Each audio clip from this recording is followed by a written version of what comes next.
think everybody knows me, but I'm Shannon Parton. I am a speech therapist. I specialize in the treatment of people with Parkinson's. I'm also an administrator by day. So I am the executive director at Coldwater at Briarwood. So that's what I do, but something I'm really passionate about is the treatment of swallowing and speech disorders in people with Parkinson's. Some of you I have done the LOUD program with. And while the LOUD program is specifically for voice, we will talk about that it does have benefits for the swallow too. Swallowing is where I get a lot of questions of even like strangers, if they see my shirt that says Parkinson's, or someone finds out that I know anything about Parkinson's, people will ask me about drooling or swallowing or choking with things. So it's a really common topic. So we're going to talk about swallowing and what's called dysphagia. We're going to talk about what swallowing is when it goes right. And then we'll talk about Parkinson's specific swallow disorders. And then we'll also talk about some strategies and tips. And one of the handouts I gave you is tips on a healthy swallow or swallowing, just safe swallowing tips. So we'll kind of go over that too. I know that you guys like handouts, so I wanted to make sure I brought a couple. So a normal swallow. We all swallow all day, every day, all night, every night, and it is normally a very smooth process. We don't think about it. It's very coordinated, but it's also, it uses both involuntary and voluntary muscles and nerves, so we can think about it, like we can override it, but we also can do it without thinking, like when we're asleep. And it has 3 general phases: oral phase, pharyngeal phase, and esophageal phase, and we'll kind of talk about those. And while I don't want to get too like sciencey and technical on you, it is important to understand that there are different parts of the swallow so that you can kind of understand where things can go wrong and how you might be able to help them. The term dysphagia, so some people will say it dysphagia, some will say it dysphagia, but it means disordered eating. So in the US, we use it to mean that it's somebody with a swallowing disorder or something is wrong with their swallow. It can be super serious because when you don't swallow properly, the biggest risk is that food or liquid will go into your lungs and cause aspiration pneumonia. That's the kind of the biggest risk. But it also can cause malnutrition, dehydration, weight loss, and airway obstruction or choking. So something just falling onto your airway and blocking your air completely could cause choking. So my sad little fact is that that the leading cause of death in Parkinson's is aspiration pneumonia due to swallowing disorders.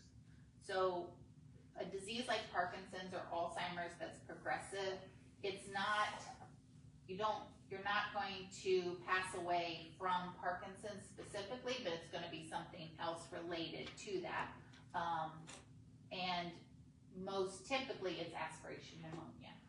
That's the majority. And that happens, that's actually a leading cause of death for a lot of older Americans too, or older people in general, because as we age and kind of slip into less and less activity, we can't fight off pneumonia. What I'll say about aspiration is everybody aspirates. Everybody takes food and liquid into their lungs at some point or another. Everyone's had something go down the wrong pipe, right? Like, it happens. But you didn't get pneumonia, you didn't get sick, because if you're up and moving, your body can clean that up. Your body is an amazing thing that your lungs, they go in, they clean it up, and they clean it up, and they clean it up, and they keep you safe. When we're less mobile, our body stops fighting things, it's unable to keep up, or when we have a large volume going into our lungs and we can't stop it. So those are what will really cause us risk. So what can go wrong in the swallow? I talked about the different stages of swallowing. And here's kind of a picture of this of your mouth, of your swallow. So you've got your teeth, and this big thing, this is your tongue, though we don't see that much of it. The oral phase is all right here in the mouth, in the oral cavity. Once it enters into this part right here, so from the top of your like palate there, right down here, that's your pharyngeal phase. So once it gets past your tongue, that's what we call the pharyngeal phase. And then once it enters your esophagus, which is your food tube, here's your airway, this is your trachea, what you feel in the front, that's where you breathe, and this is where you swallow. Once it gets past this here, then it's in the esophageal phase. So when we're up here, there's actually, before we get to the mouth, what we call pre-oral. So sometimes we get a loss of appetite. Let me flip back for a second. Loss of appetite, loss of smell. So how many people with Parkinson's have lost their sense of smell? Anybody notice they don't smell things? So when food doesn't smell right, it's harder to get excited about it.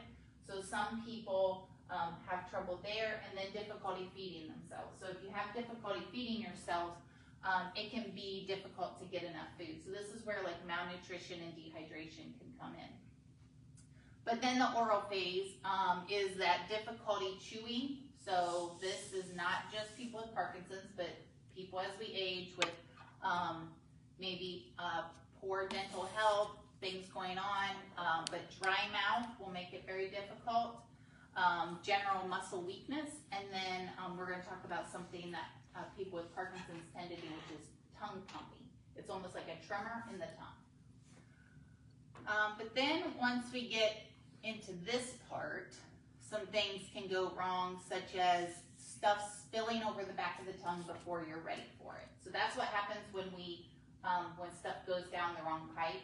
It's usually because like you're eating or you're drinking and you're talking and you're doing 8 different things, and then all of a sudden you breathe in and something spills in the back and goes down. That is because there's a million things that have to go right for your swallow to work right every time. And there's a little like trap door right here, and the trap door goes bloop. But all of the nerves have to know what's coming. Everything has to squeeze together, and it's really a very well-timed operation when it happens. So, but if you have a decreased sensation at the back of your tongue, you may not know, but something may spill over before your body's ready to swallow it.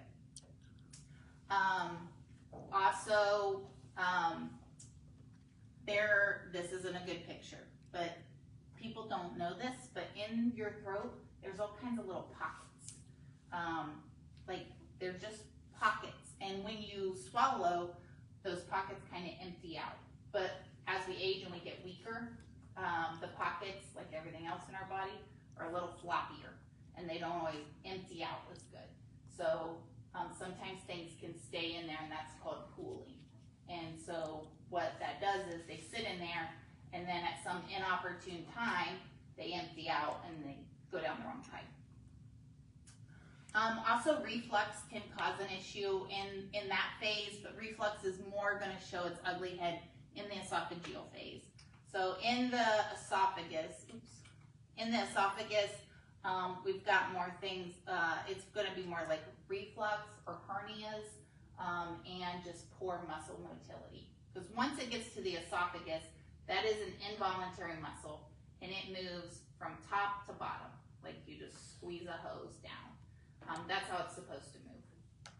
Sometimes as we age or we have difficulty with muscles, it can get weak, and so if normally it squeezes tight all the way down, it just doesn't quite close all the way, or sometimes it gets kind of like mixed up and it'll squeeze in all different places, and that doesn't let the food move smoothly down. So most adults have had an experience with reflux or had an experience with heartburn or feeling like something is stuck, like you eat a chip the wrong way or something and you're like, oh, it's stuck, it's right there. And so that can happen too. All right, so as far as Parkinson's, I mentioned the tongue pumping. So that is, I think of it as kind of a manifestation in the mouth of like when you're walking, when we have a shuffle step and we have a freeze. That's a lot like what the tongue pump is. A lot of times when we're walking and we freeze, we kind of have this like, I want to move forward, I can't move forward. The tongue does the same thing. It's like stuck and it wants to finish the movement, but it's just kind of frozen there. And then also a tremor. Some people get tremors in their tongue or their lips. A delayed swallow onset, so that means that the food is in your mouth and you're having trouble kind of triggering it to swallow. Can't quite get there. Weak pharyngeal contraction, so that's where it goes back into the throat and it doesn't squeeze down. Distraction with eating, so this is one that you all have heard me talk about a lot, is multitasking. People with Parkinson's have a lot of trouble multitasking. So Americans especially are very used to eating and doing other things. Like I eat and work, I eat and watch TV, I eat and talk. But with Parkinson's, it's really safest to just eat. Music is great. Music is very good because that actually uses a different part of the brain that kind of helps you stay in a rhythm. But watching the news or having conversations, definitely walking and eating, those are more dangerous. And then reflux. Everything in the body with Parkinson's slows down. So your digestion slows too, and we've talked about how that can impact your medication absorption. But it also can cause reflux because your food is sitting in your stomach longer than a non-Parkinson's person. So when the food sits there, then it tends to back up the esophagus more often.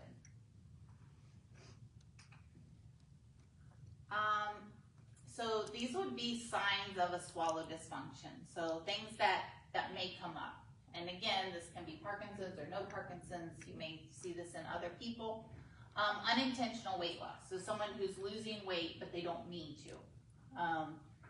Avoiding certain foods or drinks. So you'll usually notice this in your partner more than you notice it in yourself. But if your partner is like, stops eating or drinking something that they usually love, like bread or cereal or something like that, and you're like, that's weird, why are they avoiding that?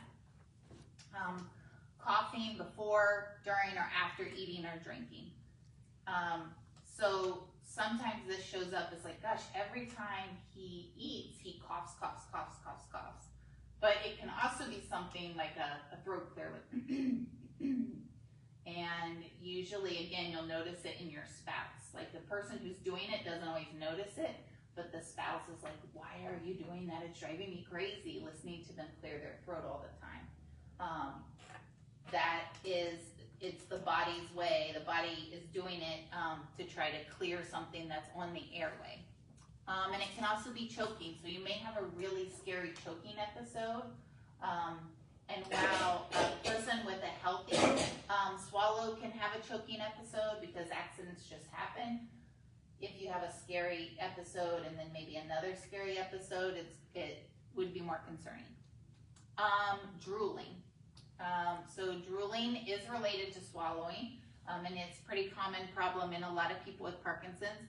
It's like drooling or dry mouth. Those are the two parties. So everybody seems to be in one or the other, and neither party is fun. So food left in the mouth or gathered at the gums. So if you notice that when you go to the bathroom after a meal and you have like food in a pocket of your cheek or food kind of around your gums, that's a symptom that you may be having trouble clearing your mouth. And that's just because your tongue isn't as flexible or as strong as it used to be. The feeling of food being stuck in your throat. So if you feel like, oh, I have food stuck here, I have food stuck here, that's a really important symptom that shouldn't be ignored. It may be related to your swallow, it may be related to your stomach, could be a hiatal hernia. I get a lot of questions about hernias, so I have some information about those too. And then frequent heartburn. And heartburn may not feel like you think heartburn would. It could be really bad breath. It could be a sore throat. It could be a sour taste in your mouth. Or it can be the traditional like burn. It can even be like a strong indigestion, like mid-chest. All right, early detection and intervention. So treatments for dysphagia are most effective when treated early and when symptoms are more mild. So if you start to notice something like you're having a throat clear all the time, that's when you should reach out for help and have therapy. Don't wait until it's a full cough all the time or until you end up in the hospital with pneumonia and then have to do something. It's really easier to start those treatments because just like if I started having trouble walking, I would want to get ahead of it before I was completely just in my chair. It's the same with swallowing.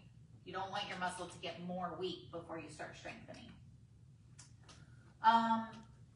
Because Parkinson's is progressive, swallowing abilities can change, so it's important, like just because your swallow's healthy today, and I would tell this to any person as we age, just because your swallow's healthy today doesn't mean that it's going to stay healthy, so you have to always be vigilant for changes like that so that you can catch it early. The way that we kind of assess a swallow is a speech language pathologist. The two tests that we use is a modified barium swallow study, and that is an x-ray where you go to the hospital and they give you some things to eat and they watch it on the x-ray. And I think it's super cool because you can like watch yourself swallowing stuff on the screen, which is something that we don't get to see every day. But they'll give you different kind of consistencies, and then they see how you do, and they can watch if it goes in your airway, if it goes straight down, if it sits in pockets. So that's a really great test. The other one is the fiber optic evaluation, and it is where they put a tube, a camera down your nose or up your nose and then down your throat, and then they watch it from above. Then they give you things to eat and they watch you swallow. It isn't as good for during the swallow because when you squeeze, the camera is obstructed and it's uncomfortable, as you can imagine. Nobody wants to have a camera stuck up their nose. So it is uncomfortable, but you don't have to have an x-ray. You don't, with the modified barium swallow, the things that they give you, it has some barium in it. So if you would have an allergy to barium or something like that, you wouldn't be able to have it.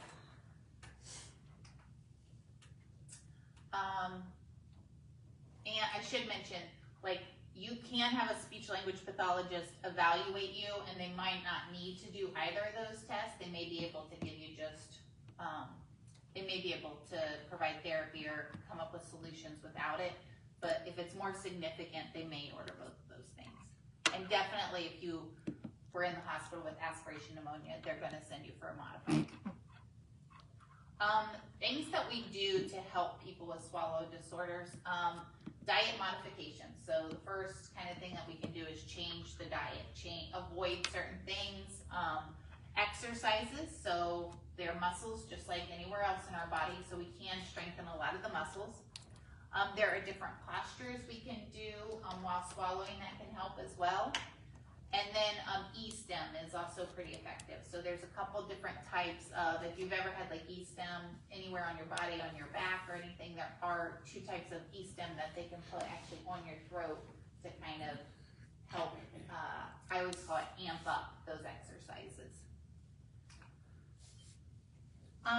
This is some diet modifications. So diet modifications get a bad rap because like this is puree. So a severe swallowing problem may require a puree diet. So this is what everyone thinks of when they think of like nursing homes. They think of like being on a puree diet.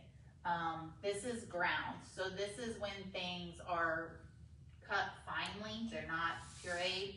And then chopped is everything's kind of cut up small, and then this is like the regular. So those are all the same meals, they're just in different consistencies. But there are things like macaroni and cheese. Macaroni and cheese will go all the way to here, like any type of pasta. There's a lot, like casseroles can go all the way to ground. So there's a lot of different things that you can do without actually changing, not putting the food in a blender. So Exercises, which we'll go through some exercises, but that's like tongue exercises. And then this is the most, probably the most used posture is called a chin tuck. Has anybody ever heard of a chin tuck? Okay, so it is when you take a drink and then you tuck your chin and swallow. And for some people with, if the problem is needing to protect the airway more, tucking your chin naturally protects your airway. So for some people, I might prescribe doing a chin tuck every time you eat or drink. Xerostomia, that is dry mouth. Does anybody here have dry mouth? Dry mouth, okay. So it's pretty common in the Parkinson's experience, about 55% of people with Parkinson's. It's most often caused by the cocktail of medications that you're on. So it's the medications cause the dry mouth. But it can really impact speaking and swallowing. So we really don't think about how much saliva helps us and how hard it is to even talk when you don't have any kind of lubricant in your mouth. And then the other big thing is the risk of tooth decay. So saliva really protects our teeth from decay. When it is dry, our teeth can go bad very quickly. So here's some tips for dry mouth. Chewing sugar-free gum or sucking on sugar-free hard candy. Caffeine dries you out, so we want to avoid caffeine. We want to avoid mouthwashes that contain alcohol. I used to really like the Biotene Dry Mouth oral rinse. I still like it, but the Act Total Care Dry Mouth is also good because it has additional protection against tooth decay. So I like that one. Tobacco, so smoking is very bad for dry mouth. Sipping water regularly. There are saliva substitutes. We want to look for ones that contain xylitol. And it's like Mouth Coat, there's one called Oasis, and then the Biotene Oral Balance. Those you spray in your mouth and they're like an artificial saliva. Antihistamines or decongestants can really make the symptoms of dry mouth worse, which if you have to have an antihistamine, you have to have an antihistamine, but it's important to know that it may cause some things. Breathing through your nose, and then using a humidifier to add moisture to the room. So some people will report to me that their dry mouth is so much worse in the winter or when they're in a facility like a hospital or a nursing home, and that's because the air there is very dry. So having a humidifier will really help. Protecting your teeth. Avoid sugary or acidic foods and drinks. Brush with a fluoride toothpaste. You might even ask your dentist if you would benefit from a prescription strength one. You can use a fluoride rinse, and then make sure you're visiting your dentist regularly. And my one handout is about oral care. So oral health is something that's really been more up and coming as more and more seniors are keeping more of their natural teeth. We want to protect your teeth because your mouth is the gateway to the rest of your body. So if your mouth is dirty, it carries all that dirty down into your body. So if you happen to aspirate something, even a little bit goes into your lungs. If it's carrying bacteria from a rotten tooth, it's going to carry that into your lung, and it's just like planting a seed for bad. So there's more and more information about that. There's a lot of things that dentists can do now other than taking your teeth out. They can seal teeth off better now. So if you have a cavity or you're going to lose the tooth, they can actually seal it and keep it kind of keep it cleaner on the outside and prevent you also from getting an abscess, because bad teeth also can go down and form a blood infection. So I can't stress enough to take care of your teeth. And even if you don't have your natural teeth, I was gonna say, Sam's grandma always says you only have to clean the ones you want to keep. But even if they're not your real teeth, you need to be taking dentures and partials out and cleaning them too. So it's really gross to think about it, but you have to think about anywhere that bacteria can grow. Nobody wants bacteria growing while they're eating. So I mentioned the LSVT Loud exercise protocol. So even though it's designed for voice, it has been clinically proven effective to help the swallow. So a strong voice also kind of transfers over to a strong swallow too. So those of you who have been through that protocol, keep doing your exercises. Those of you who haven't been through the protocol, I definitely think it's something to look into. So some exercises that I think, these are 3 that I think you can do pretty much every day very easily, and that's smacking your lips. So everybody want to smack their lips? That's an easy one you can do, and it is going to strengthen that seal on the outside of your mouth. Licking ice cream or peanut butter, so using your tongue, putting like peanut butter on a spoon and kind of reaching for it and licking it off the spoon. It increases the coordination and the strength of your tongue. And then move a sucker from side to side. So if you like suckers or something, like if you have dry mouth, a sugar-free sucker is good to put in your mouth and just move it with your tongue from side to side, like a little game from side to side. We've also done in the past anything where you're kind of moving your face more than normal is good.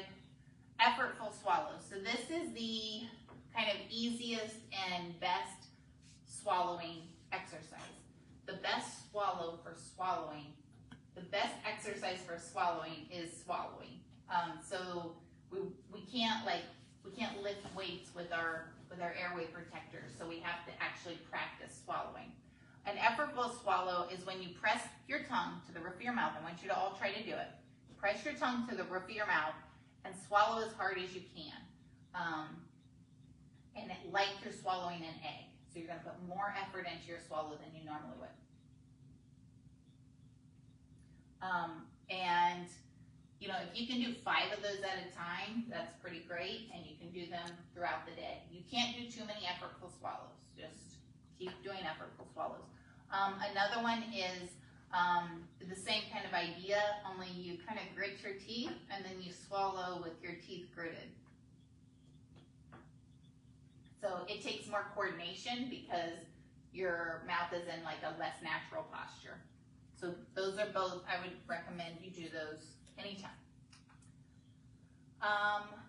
And then this is a quote from Chuck Yeager: you do what you can for as long as you can, and when you finally can't, you do the next best thing. You back up, but you don't give up. So I think that when it comes to swallowing, there are inevitable changes that happen in our body, but we just keep doing the best thing that we can and just trying to make small kind of changes in things. Does anybody have any questions? I know I talk super fast. Can you say a little bit about drooling? Yeah, absolutely. So drooling is mostly because we forget to swallow. So the amount of times we swallow during the day is subconscious. We don't think about swallowing, we swallow our saliva. But when we get Parkinson's, our body slows down those commands to do that swallow. So we tend to forget. And so people with Parkinson's go longer between swallows more often. So the saliva builds up and then it spills out.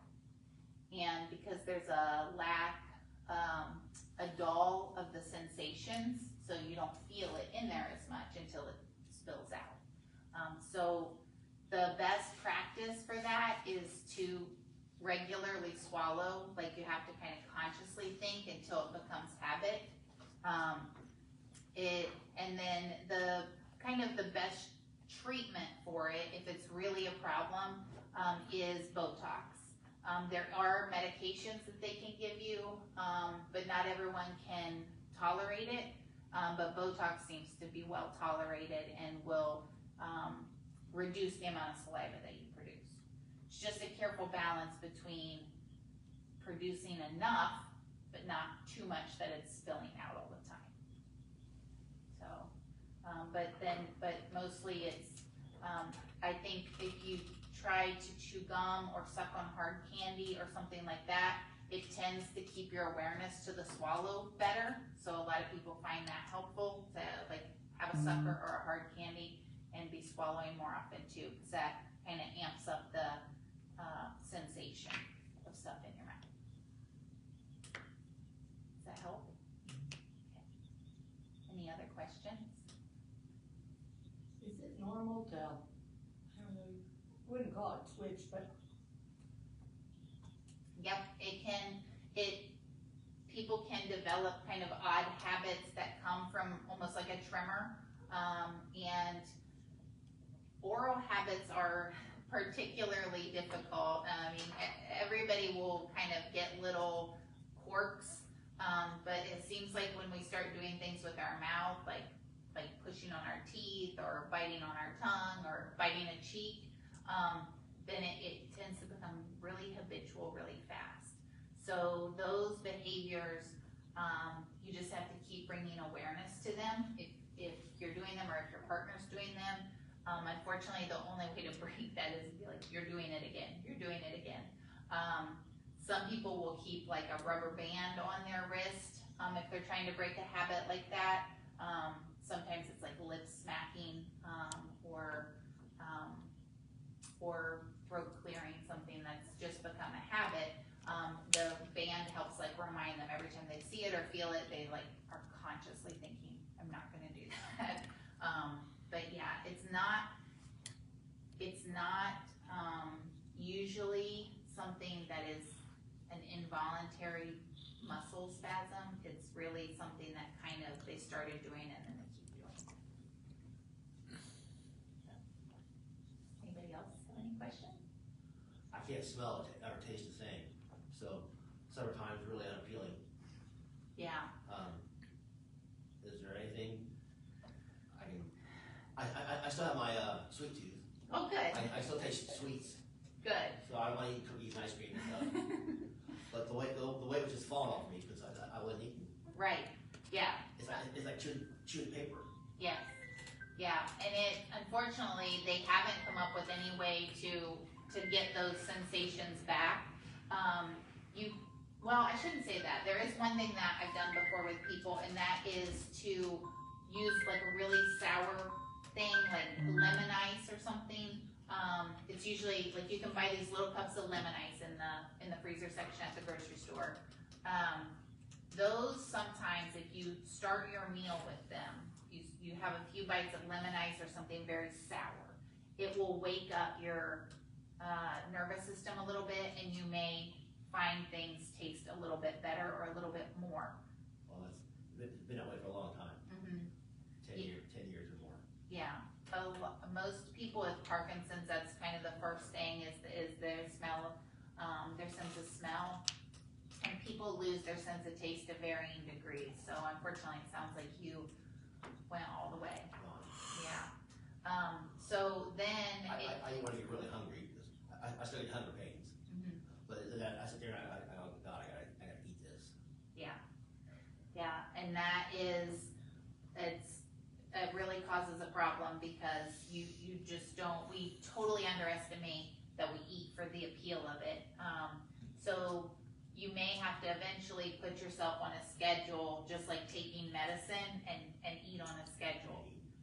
Because the hunger pains, are okay, but that means you're really hungry and you could get malnourished or dehydrated, so. I've been getting dehydrated. Yeah. I never had before. Right.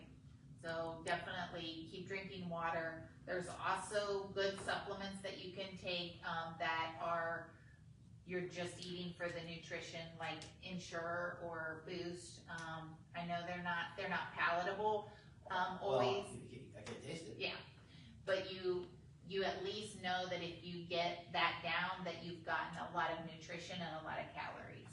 Right. So sometimes that's the best option because it's like, I always think of it like it's a really efficient delivery of what you need in nutrition.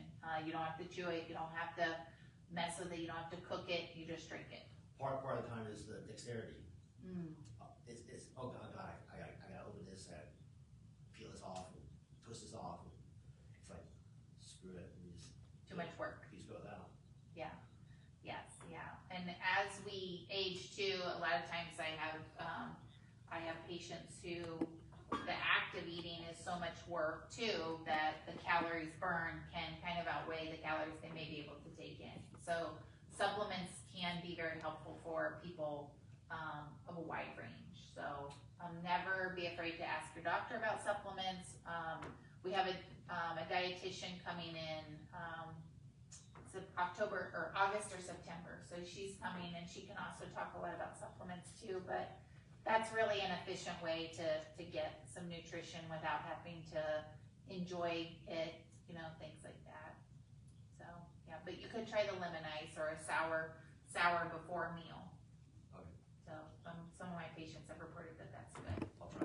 Okay, good. Anything else? Now, last time we kind of had this topic, it's been a few years, but I had some questions about hiatal hernia. Does anybody have questions about hiatal hernia tonight? Because people with Parkinson's, they're coming to find that are a little more prone to a hiatal hernia. So I just wanted to make sure if anybody had those questions that we could talk about those. Could you talk about? Yeah. So a hernia is when your stomach sits under your diaphragm, which is like a hard sheet, and your esophagus is the tube, goes through, and then your stomach's supposed to stay under there, but it likes to sneak up sometimes. So there's two types of hernias. One is where the stomach kind of keeps popping through. It's called a sliding hernia. And then there's the one where it's fixed and it just comes through and it sits. And then more and more of your stomach ends up on top of your diaphragm instead of down below where it belongs. It can be painful. It can feel like a lot of pressure. And it also then kind of, it creates more reflux because you've got this kind of pouch above the diaphragm and allows food to flow really easily back up the esophagus. That food and acid flowing up the esophagus causes damage because it's acid burning. Your stomach is meant to hold that acid, but nowhere else in your body can handle that type of acid. So when it goes into your esophagus, it just burns it up, which puts you at risk for lots of different problems because it creates scar tissue. It can cause cancer. We don't want any reflux. Now, they can give usually like Prilosec and omeprazole, those types of medications will help. It takes the pumps that produce the acid and it shuts some of them off. So that works really well. That'll calm the stomach down. It'll come back down where it's supposed to be. So usually it's non-surgical intervention for a hiatal hernia. Sometimes they have to go in and do a hernia repair and push him back down and sew him where he's supposed to be. But usually medication, over-the-counter medications even will help it. But it's mostly don't ignore the symptoms because it could be just heartburn, but it could be a hernia. Okay. Anything else? Okay. Well, thank you very much. You guys make sure you get some cookies and I appreciate you listening to me today.